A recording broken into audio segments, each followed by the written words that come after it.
on, guys? It's K-Dub here with another episode of Crypto Zombie. Welcome back to the channel. Hope you're having a great start to your week. Now, as I was saying over the weekend, I know I wasn't able to get any updates out, but this is that sort of price action that you see where Bitcoin actually got over 21,000. Everybody was getting excited, but as we know, the weekends do tend to usually be fake outs, and as you can see, we are pulling back to the same levels that we basically were around Friday, right? However, the good news is that unless something absolutely drastic happens in the next few hours, we are going to close a nice green monthly candle that is in fact higher than September. So this is actually nice to see that we are putting in a higher high, on the short term, on the monthly. So we have so much to go over today. Number one, though, I do just want to give a shout out to Bitcoin. 14 years since the Bitcoin white paper was created. So, people calling it a fad. Well, I don't know a lot of fads that last almost a decade and a half. Do you? So, that is definitely some good news. We're going to hop in and look at these charts. We are still consolidating. There's a lot of stuff we need to go over in today's video. Bitcoin is really starting to look actually very similar to the 2018, 2019 bottom. I'm going to go over some of those similarities and why we're starting to see that maybe the worst is actually over and we could be actually starting to confirm that soon. Now, I don't want to get too excited. There is one chart that we looked at in the previous video, which we actually said could have been bearish, but you know what? Maybe we were analyzing it wrong. I'm going to show you actually it looks like it is in fact on track. And I also want to just talk about how crypto is going to slowly end up creeping its way into all aspects of society. In fact, you're seeing countries start to, reverse their stance. For example, we have just, Hong Kong, the city of Hong Kong specifically, looking to maybe reverse that ban for crypto trading for retail investors. So lots of big things coming up. And of course, guys, Wednesday, we do have the FOMC meeting. So I'll let you know exactly what I have my thoughts on that. Like I said, lots of stuff today. I probably could have made 2 videos, but we're going to jam pack it all into one. If you guys like this kind of content, slap a like. Good to see you. Let's hop into the chart. So as you guys can see right here, we are still consolidating in this parallel channel. Every time, we hit these, top areas right here, we do have a little bit of a pullback. Now, if you're wondering why we haven't pulled back harder, why did we stop right here? Well, I think it's pretty obvious that there is this, resistance, looking to potentially flip support. Another way that you could see is the same levels right here, this top green line. And if we zoom in, you can kind of argue that maybe we are retesting that, and I had said that I did think we could go a little bit lower before having that bounce, but, in all possibility, could we be, forming some type of a pennant or something like that eventually once we start to move out of this channel? It is possible. I would keep our eyes on it. There is also that possibility that the markets are having just a stall, right? Because we're kind of waiting for the FOMC. Now, obviously, most people are expecting a 75 basis point move. If we get that, then probably what the markets are doing will continue to do, which means we're slowly going up. We're probably going to keep going up. Obviously, if it's lower than that, skyrocket, and I highly doubt we're going to do a 1%, but if that happens, then yes, that would be bad for markets. But as I said, guys, what we're looking here is pretty much, and we've had no confirmation on this yet. You can see we did have this candle, but then the next one was red, right? So what you want to see is it's around $20,740, and if you've been watching, you know how important this level is. We've actually been trading with that number for over a month now, and basically what you want is to come up here, retest this level, right? You want to retest this level on the daily, and that's where I would look for that confirmation. And yes, the next level for Bitcoin is 21,740. So there is the possibility that we don't get the pullback that I thought we were going to get. I thought that we were going to come down here and retest this level again one more time and then off to the races. It's still a possibility. This is where I would be definitely going a lot harder on the long. But if we do have this right here, bounce up, retest right here at this $20,750 level, confirm above that on a daily candle, then actually I would actually deploy capital there, and maybe we're not going to come down to this level, right? But either way, what we're doing right now is what I believe to be healthy consolidation. And obviously, if you guys do want to learn how to trade, make sure you check out the tutorial popping up above. And don't forget, guys, over on this is over literally on BitGet right now. This is a real promotion that they're running, and we are going to draw a lucky winner for $1,500. So you have until November 3rd. If you guys are interested, just check out the the BitGet tutorial that was popping up above, or just go in the links below if you guys want to enter that. But you do have to use my link. It's a very specific opportunity for Crypto Zombie subscribers. If you guys want to get in on that, check that out below. There's also $16,000 in bonuses. You guys know the drill. So just Friendly reminder, because it's only around for 3 more days. So having a look right here, this is the giant falling wedge that we've been looking at. And we know that falling wedges are extremely bullish, right, once they do have the break. Now, we are having this 21 exponential moving down, which is going to meet us at some point. And historically, once we get above this moving average, it's usually off to the races, right? And I don't really count this COVID thing here because it was a black swan event. You could see we instantly pumped back up, in a few weeks, and then we got right back above it, right? So that's sort of my level that I'm looking at to really start flipping bullish. And if that is the case, then I would say minimally, you could see us retesting this downtrend. And then maybe we do get rejected, right? Maybe then the bear trend does continue. But, from today's price, if we just went straight up to that level, that could bring Bitcoin to about $26,000, right? And I was anticipating higher levels price-wise by the end of the year. So I'm still sticking to that. And as of now, the bottom has still been in for over 5 months. So could things change? It could, but we are putting in what I believe to be a very nice W double bottom pattern, right? Another thing that Crypto Professor pointed out, I love his charts. I love how he's always, comparing, and he did much nicer charts than I do. Shout out to you, buddy. He was pointing how this does look very much like traditional Wyckoff, right? And you could be saying that this is the accumulation stage. And another thing is the NVT signal that usually predicts big moves for Bitcoin. You can see right here, this is the circumstances that you need to have. You pretty much need to be coming out of the red into green, and the green needs to cross above the black, right? And you can see every time we do that, that usually signals we're coming out to the tail end. And he also pointed out that on average, you get a 450% move on these types of crosses. And you can see right here, we have in fact had that cross, right?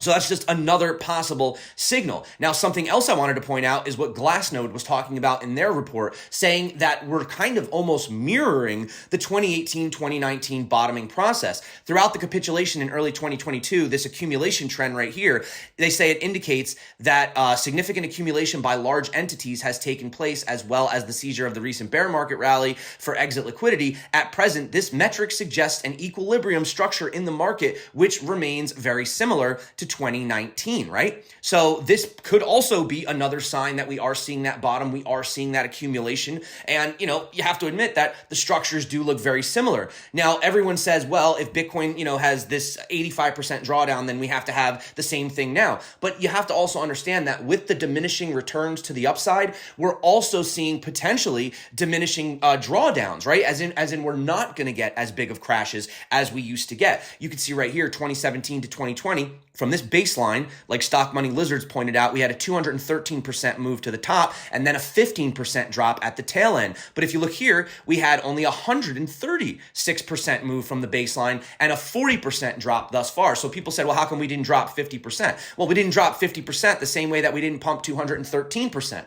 It's diminishing on both sides. It's actually getting less volatile is really what it's, obviously day to day it's volatile, but long term, it's kind of getting a little more calm, right? Now, remember we were talking about this MVRV-Z score, and we were discussing that, we didn't get as deep into the levels that we got previously. So maybe that was something we needed to look for. Maybe the, actual price should be somewhere around 18,000. Well, there were a few people, thank you, by the way, for pointing this out, and this is what I love about the community. You guys actually mentioned that if we do look at this, the bottoms on this score are actually getting higher and higher. So maybe we actually are on track. For example, if you look back here, this score dipped to about, negative 0.74, right? And then if we fast forward to this dip, we have negative 0.47. So it's actually going up. This dip right here, negative 0.17. I'm sorry, 0.45 over here. We have 0.26, right? So we're still going up from these levels over here. And then over here, we're only at 0.15. Or 0.22 at the deepest, actually. So maybe we are on track, and this is just slowly going to creep up over time, and eventually we might not even come down to this green zone anymore, right? That's a possibility. So we were looking at this potentially as a bearish chart, but actually, if you look at the fact that it keeps going higher each time, then maybe, as we've been saying, Bitcoin is on track, right? We're right where we're supposed to be on this 4-year cycle. And something else that I have completely ignored to look at for a while is not just Bitcoin, but the overall crypto cap. So this is actually the entire market cap of crypto right now, sitting at around roughly 967.4 billion, depending on where you get your sources from and how many coins we're looking at. But actually, what we've done is gotten back above the 200 weekly on the overall crypto cap. So this is very interesting. This is showing that, not just Bitcoin or Ethereum specifically, we're talking about the entire crypto space as a whole is actually sitting above its accumulative 200 weekly moving average. So that is pretty cool, guys. And traditionally speaking, once you get above that and you hold above it, well, usually that's a good sign, right? And we are out of this blue zone. So very interesting. And another thing that was interesting too is we did have this original trend line right before we had this, and then that's where we got this major trend. But if we go off the original trend line that we have right now, we not only broke above the green line, but we actually formed support on it and bounced off of it. So these are all things that you look for in markets. Now, the one thing that could be a little bit concerning is that we do have the DXY. The DXY actually did bounce off of this previous resistance right here, right?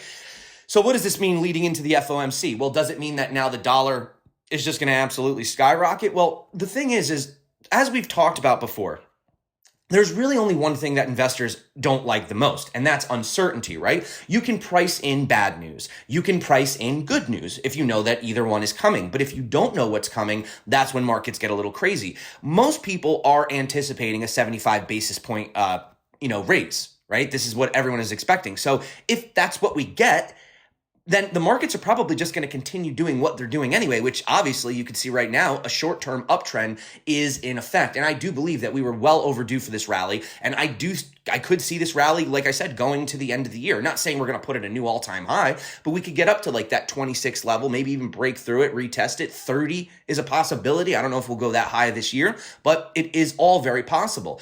And, like Real Kiyosaki was saying, gold and silver prices plunge as Fed continues raising interest rates. Silver is out of stock, so I'm buying physical gold coins. Raising interest rates will kill the economy. Stock, bond, real estate will crash. Fed will pivot. Buy gold, silver, and Bitcoin before Fed pivot. Take care. Now, I don't think the Fed is going to be pivoting anytime soon, personally, but I do think that what we could see is after this 75 basis point raise, then maybe they come down to 50 the next time, 25, and then maybe they just halt it. Maybe for all of 2023, they just kind of cruise, right? They don't do anything to the rates. They leave them where they're at.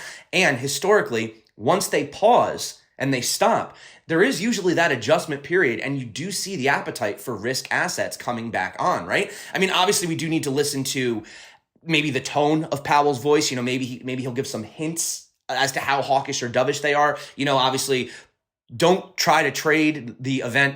You guys see what happens when this guy talks and he starts talking, and it's just massive volatility. So I'm not a fan of trading the news. I've done it sometimes, but it usually can get a little crazy.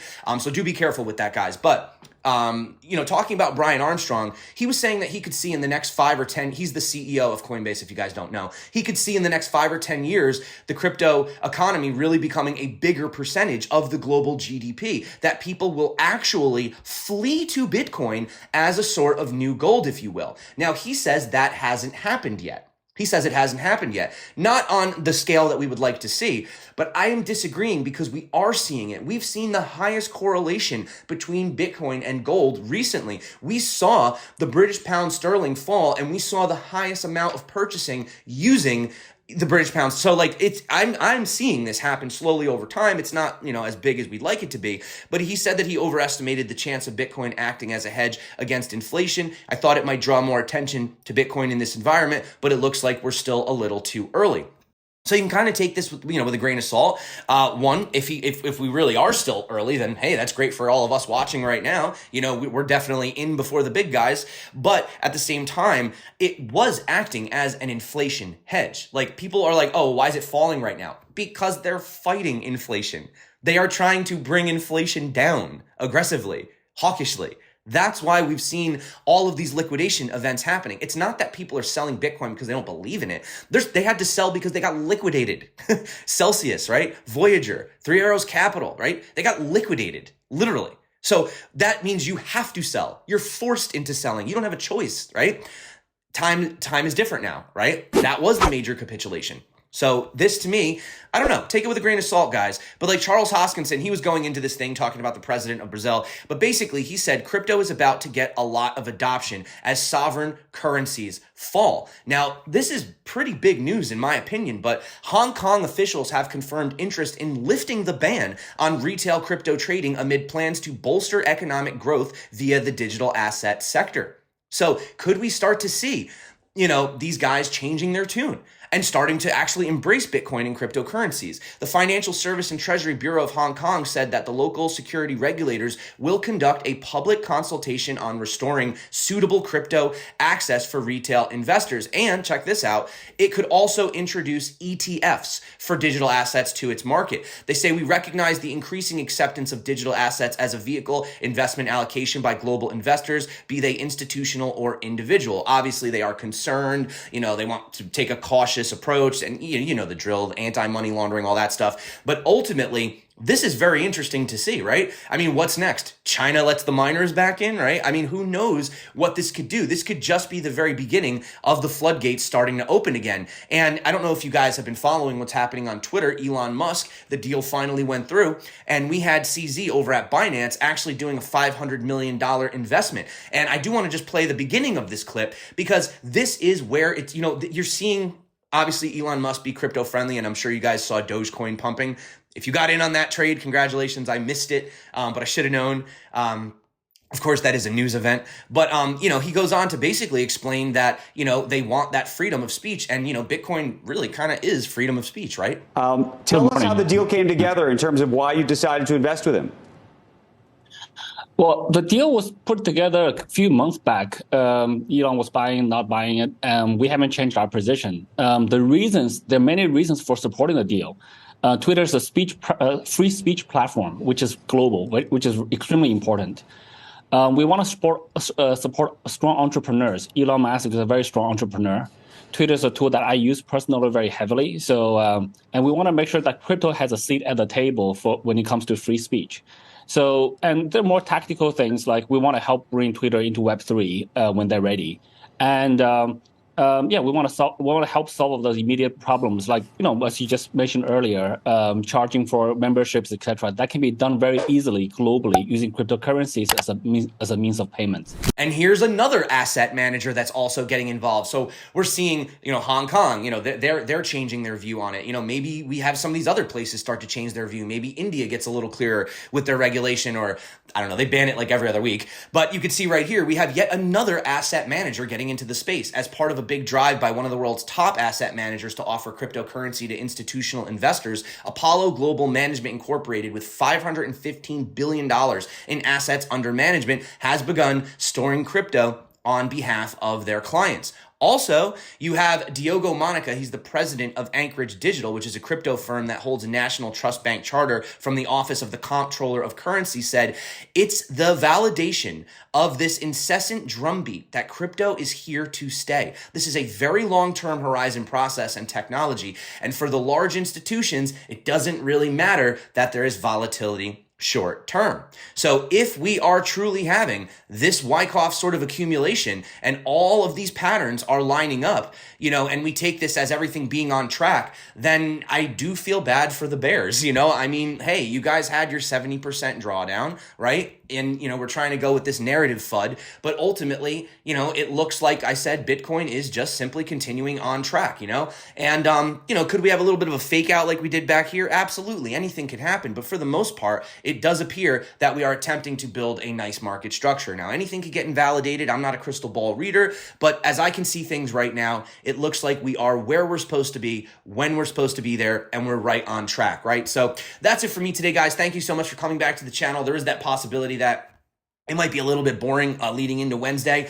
I do expect some kind of volatility on Wednesday for sure. I mean, every single day that we've had Powell speak, we always get crazy volatility. But if we do get that 75 basis points, then I do think that, there might be a bit of a stall or something. But ultimately, I think the trend will continue to the upside over the next month or so. If he comes out and says 50, which I think is highly unlikely, well, then I think we're going to the moon. But, you got to be careful. You don't want to rally too fast, right? Because then the markets get unhealthy to the other side, right? I don't mind slow creep up, just nice, slow building, that's much healthier for the markets. I know everybody wants prices to just go like 15, 20% every day, but we might get those days again. I think we will. But leading into Wednesday, we'll have to see. So that's it for me today, guys. Thank you so much for coming back to the channel. Hope you're having a wonderful, awesome, beautiful day. And remember, if you do want to trade, make sure you check out the tutorial popping up right here, right now. Until next time, stay crypto. And of course, peace out.